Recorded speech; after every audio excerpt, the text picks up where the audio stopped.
नमस्कार, खबर मंत्रा में आपका स्वागत है। मैं हूं शाजिया। 5 राज्यों में विधानसभा चुनाव होने हैं, जिनमें से उत्तर प्रदेश में होने वाले चुनाव सबसे अहम है। इसी के चलते सभी पार्टियों में डिजिटल वॉर छिड़ी हुई है, जिसमें भाजपा सबसे आगे है, क्योंकि इस बार भाजपा सत्ता जीतने के लिए नहीं बल्कि सत्ता को बचाने के लिए हिंदुत्व का आखिरी कार्ड खेल रही है।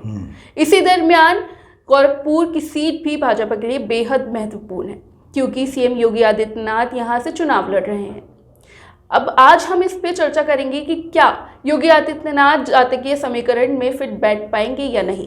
इस पर चर्चा करने के लिए हमारे साथ स्टूडियो में मौजूद हैं जमशेद आदिल साहब, जो कि वरिष्ठ पत्रकार हैं। हम इनसे सवाल पूछेंगे कि क्या फिट बैठ पाएंगे योगी आदित्यनाथ। जमशेद आदिल साहब, आप ये बताइए कि अल्पसंख्यकों और बहुसंख्यकों की इस लड़ाई में योगी आदित्यनाथ क्या कामयाब हो पाएंगे? देखिए, पूरे उत्तर प्रदेश में ही ये नारा नाकाम हो चुका है। योगी आदित्यनाथ ने अपने तरकश का आखिरी तीर छोड़ा है। उन्होंने 80 बनाम 20 की लड़ाई लड़ी है, यानी सीधे सीधे हिंदू मुसलमान की लड़ाई है।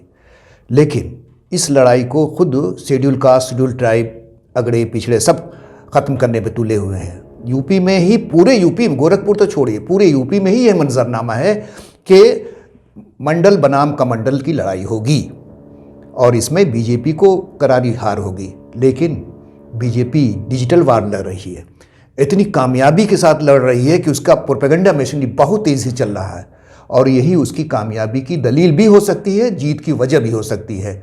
नंबर 1 एक तो है कि यूपी में मुसलमान क्या करेंगे।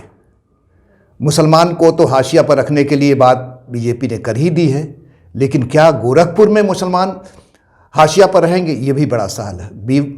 गोरखपुर में 20% मुसलमान हैं जी, और दलितों की बड़ी तादाद है, 22% वो भी है करीबन। और ब्राह्मण वोट भी काफ़ी है, भूमिहार वोट भी काफ़ी है। लिहाजा इस और ये दोनों वोट जो है, भूमिहार वोट को नहीं लेकिन ब्राह्मण वोट का 80% तबका जो है वो योगी से नाराज़ है। और समाजवादी पार्टी ने जो टिकट दिया है वे ब्राह्मण लेडी को दिया है, जो अपने इलाके में बहुत ही मजबूत कैंडिडेट है। पूरा कल्चर है उसका ब्राह्मणवाद पर। लिहाजा योगी के लिए ये कांटे की लड़ाई होगी। जो शख्स कैंडिडेट है, कहीं वो इस लड़ाई में हार गया तो फिर क्या होगा। बीजेपी के आगे यही बड़ा सवाल है। तो आपके हिसाब से बीजेपी इस बार घोर संकट में है?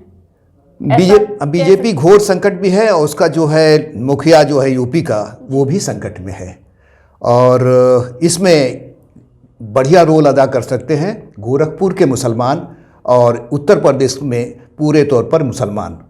लेकिन गोरखपुर के मुसलमान, अब जो खेल चल रहा है, योगी जो कल तक मुसलमानों को से लड़ाई की बात कर रहे हैं, अब उनके आगे ही घुटने टेकने वाले हैं। अब इधर आप सोशल मीडिया पर देख रही होंगी कि मुसलमानों की एक बड़ी तादाद योगी की हिमायत में उतर आई है। वहाँ अब लोकल का फीलिंग चलाने हैं। योगी जी लोकल हैं, बहुत तरक्की करेंगे, इस किस्म की बातें लेके अब लड़ाई लड़ी जा रही है। वहाँ हिंदुत्व की लड़ाई नहीं है, वहाँ काम की लड़ाई है। उन्होंने काम भी किया है, एम्स वगैरह कायम किया है, बहुत सारी चीज़ें हैं और लोकल अपने आप में एक फैक्टर होता है। योगी जी इसमें कामयाब होंगे नहीं, ये तो आगे आने वाला वक्त बताएगा, लेकिन पूरी ताकत मुसलमानों पर भी है और चंद्रशेखर गए हुए हैं वहाँ पर जी। इनसे भी उम्मीदें हैं कि दलित वोट काट लेंगे ये कुछ। अब ऐसी कैंडिडेट खड़ा हो गया तो वो भी कुछ मुसलमानों के वोट काटेगा। मिला जुला के योगी जी कांटे की लड़ाई में जीत सकते हैं। आपने जैसा कि कहा कि इस बार हिंदुत्व नहीं, मुसलमानों के आगे घुटने टेक सकते हैं मोदी जी। हाँ, तो आपको क्या लगता है कि मुसलमान कहाँ जाएंगे? गोरखपुर का मुसलमान किस साइड जाएगा? देखिए, गोरखपुर मुसलमान शशोपंज में है, वो आखिरी वक्त में फैसला करेगा। लेकिन जो अभी इशारे मिल रहे हैं उसमें लोकल का मामला आ गया है। योगी जी लोकल हैं, गोरखपुर के लिए उन्होंने काम भी किया होगा, गोरखपुर वाले उनसे हमदर्दी भी रखते होंगे, लेकिन मुखालिफत भी उनकी मुसलमान नहीं कर रहे हैं, उनकी मुखालिफत ब्राह्मण कर रहे हैं, ऊंची जात वाले कर रहे हैं, दलित कर रहे हैं। और दलितों की बड़ी तादाद है, 3 लाख 3.5 लाख मुसलमान तो वोटर तो ब्राह्मण और भूमिहारों की है, ये मुखालिफ हैं।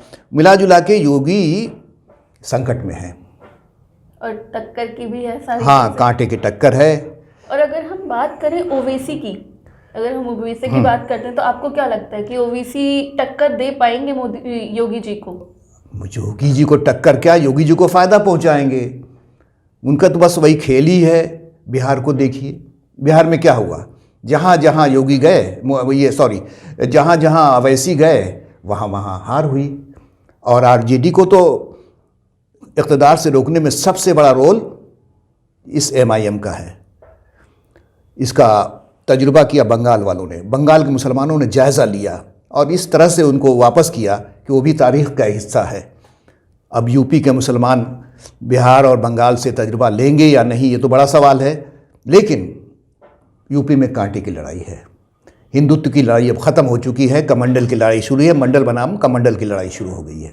मुसलमान क्या इस बार भी बीजेपी को वोट देंगे, क्या करेंगे, किस तरीके की चीज़ें होंगी? मुसलमान का कुछ हिस्सा तो हमेशा देता रहा, 2-3%, वो तो रहेगा ही, वो तो एक चीज़ है। लेकिन मुसलमान इस बार सोच रहा है कि तख्त या तख्ता, और किसी भी तरह से वो इस हुकूमत से पीछा छुड़ाए। बहुत सारे मुश्किलात हैं उनके, रामपुर का मामला है, यूनिवर्सिटियों का मामला है, बहुत सारे जो अभी आए हैं फैसले हुए हैं, शहरों के नाम बदल गए हैं मुस्लिम, इससे कुछ दुख तो मुसलमानों का है ही। लेकिन ये कोई फैक्टर नहीं है, असल तो फैक्टर दलितों का है, बड़ी ज़ात वालों ब्राह्मणों का है। ये नाराज़ है, एक पूरा तबका जो है इस सरकार से नाराज़ हो गया है।